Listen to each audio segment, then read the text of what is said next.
Here is a comprehensive account of Confucius, Kong Fuzi, his life, philosophy, and historical impact. Here is the basic information about Confucius, Kong Fuzi. Full name, Confucius, Chinese name, Kong Fuzi, Master Kong.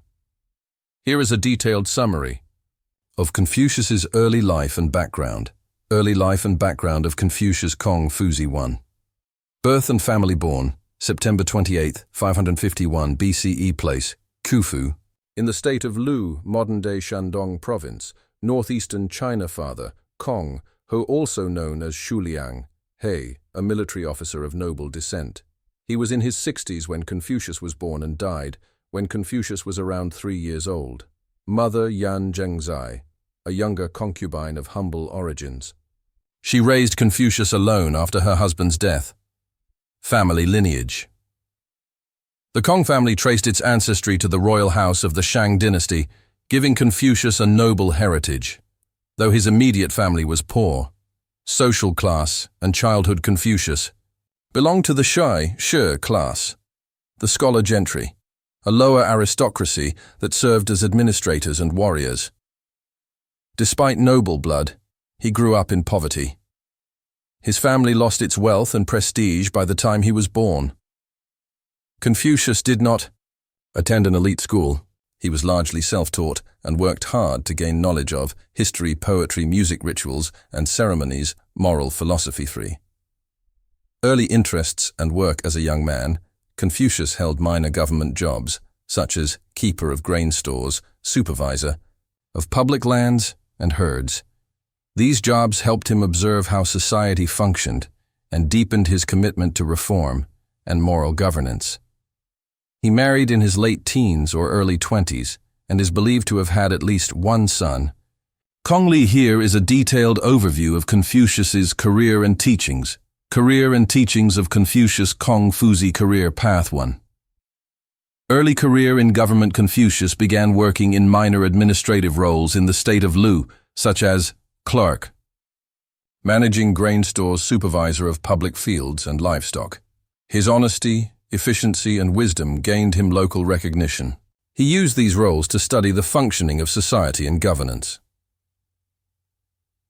Rise to political office. Around age 50, Confucius was appointed to high government office in Lu, eventually promoted to Minister of Crime, Justice, or possibly Chief Magistrate. Titles vary by source. His reforms focused on appointing officials based on merit, not birth-promoting rituals, Li, and ethical behavior opposing corruption and favoritism. His governance reportedly led to a decline in crime and a better ordered state. Exile and wandering years, 497–484 BCE. Political tensions forced him to leave Lu when rival noble families felt threatened by his reforms.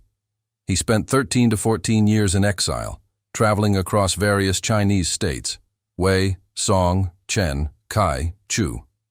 During these travels, he offered advice to rulers, hoping to apply his political philosophy. Faced rejection, danger, and poverty, continued teaching and gaining disciples.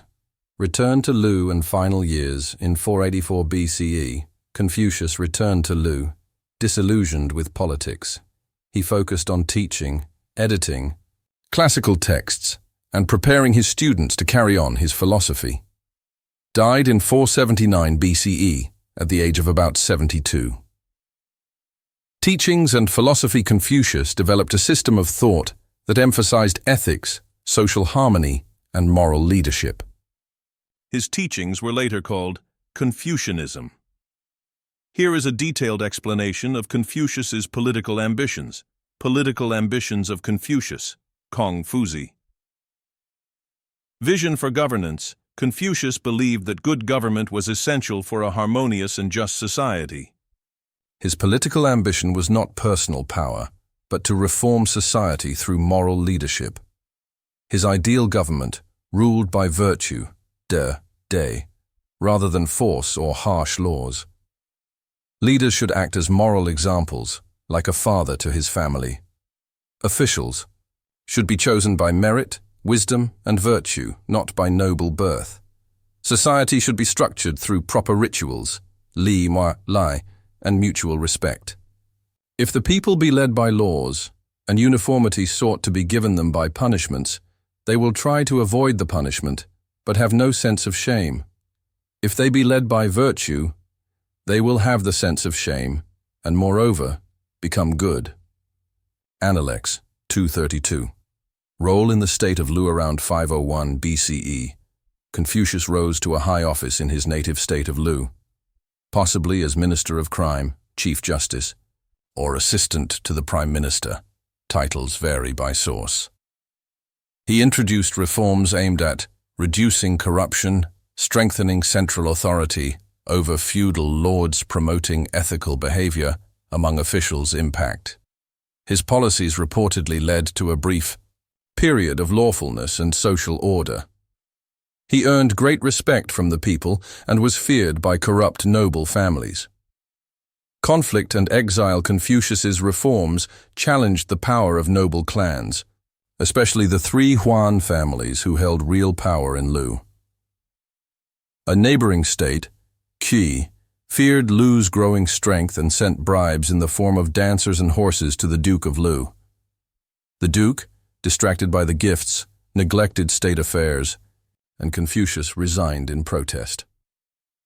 Wandering period. For the next 13-14 years, Confucius traveled between various states, Wei, Song, Chen, Kai, Chu, seeking a ruler who would adopt his ethical political philosophy.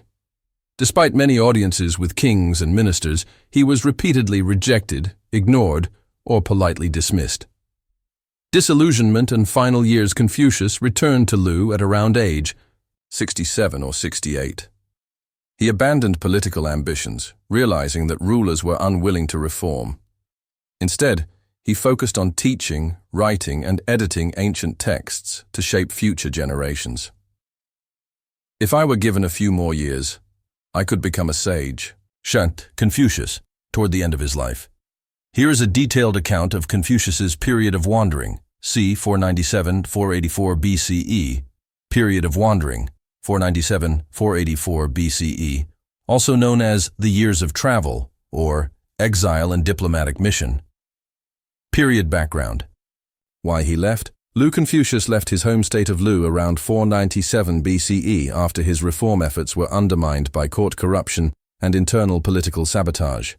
The Duke of Lu, influenced by bribes from the state of Qi, favored entertainment over state affairs. Disillusioned and unwilling to compromise his principles, Confucius resigned from his position and chose voluntary exile. Purpose of his travels. Confucius set out to offer his political philosophy to rulers in neighboring states. His aim was to find a wise and virtuous ruler who would adopt his ideas of benevolent moral governance. States visited during his wandering. Wei, he was treated with polite respect. But the rulers were too involved in self-indulgence and court politics to take his advice seriously. He spent considerable time here, and some rulers valued him, but never empowered him with actual authority. Song. Confucius tried to promote his teachings, but was met with hostility. Some officials feared he would undermine their authority and may have even plotted to kill him. Chen and Kai. These smaller, weaker states were embroiled in constant warfare and instability. At one point, Confucius and his disciples were stranded without food and nearly starved. Despite hardships, he continued teaching and gained followers. Chu, he met with King Xiao of Chu, who showed genuine interest in Confucius's ideas. However, due to court opposition, the king never offered Confucius a formal role. Life during the wandering years. Confucius faced poverty, political rejection, and occasional threats to his safety. He never abandoned his moral stance or belief in the power of virtue. His disciples remained loyal, and his reputation as a sage and teacher continued to grow. Return to Lu, 484 BCE. After about 13 years, Confucius returned to Lu, invited back by a powerful noble, possibly Kongzi, who hoped to restore Lu's moral order. However, by this time Confucius was older and politically disillusioned. He chose not to re-enter government service and instead dedicated his final years to teaching his students, editing ancient texts, preserving cultural traditions. Here is a detailed account of Confucius's final years and death. Return to Lu. After approximately 13 or 14 years of wandering among the Chinese states without success in politics, Confucius returned to his home state of Lu around the age of 67. He was invited back by influential officials who hoped to restore stability in Lu. By this time, Confucius had become disillusioned with politics and no longer sought official office. Instead, he focused fully on teaching, writing, and preserving ancient traditions. Teaching and legacy building. During his final years, Confucius became one of the most respected teachers in Chinese history. He had many loyal disciples, including Zilu, known for courage and loyalty, Yan Hui, his favorite, admired for humility and virtue, Zigong, skilled in diplomacy and trade, Chengzi, emphasized filial piety.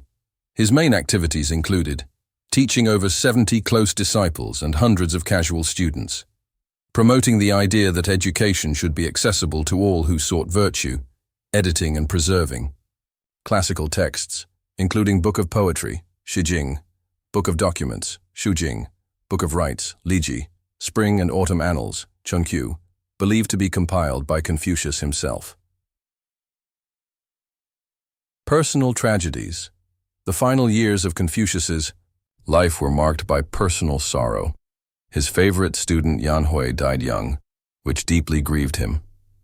Other disciples like Zilu also died tragically, often in political violence. His only son, Kong Li, died before him, leaving him with no direct heir who could carry on his teachings fully. Heaven has forsaken me, heaven has forsaken me. Confucius, on the death of Yan Hui,